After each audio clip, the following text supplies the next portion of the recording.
And the first step is to sign up for Hostinger. Make sure to use the first link in the video description to sign up. This is our special partner link, which will give you an additional 10% discount on any plan you choose with Hostinger. And once you click on that link, you'll be brought to this page here. Let's first click on the purple Claim Deal button.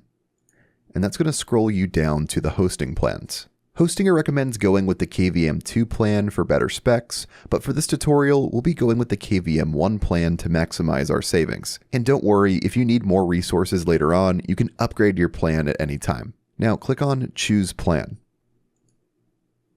Next, you'll need to choose your plan period. You can choose between 24 months, 12 months, and 1 month. I would recommend going with the 24-month plan. This comes out to just about $4.49 a month. The 12-month plan also works, but it is a little bit more expensive, and I wouldn't recommend going with the 1-month plan. This will renew at a much higher cost, and it doesn't actually give you the extra 10% off. So again, to maximize our savings, I'll be going with the 24-month plan.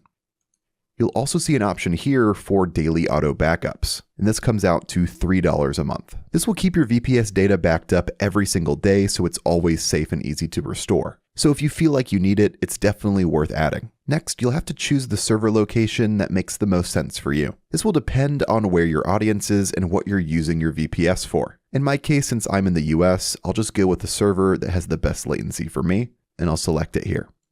Then scrolling down to the bottom here, we'll need to select our operating system. In the search bar, go ahead and type in n8n, and then you'll see it pop up down here. Go ahead and click on it, and click on Confirm.